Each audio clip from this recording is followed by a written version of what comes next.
Mula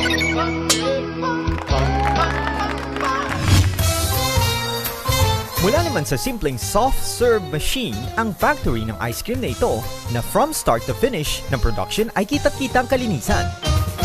Mas abot kaya man ang presyo ng kanilang mga produkto. Siguradong malinis ito dahil sa kanilang mahigpit na sanitary policy. Pinakamura naming product is yung ice lolly. Anyone can buy it at 5 pesos lang per piece. Yung pinipig naman namin, 10 pesos lang per piece. Yung ice buko, we sell it at 7 pesos per piece. So, napaka-affordable niya. Sa paggawa ng ice cream, halos lahat ng proseso ay sa makina ginagawa.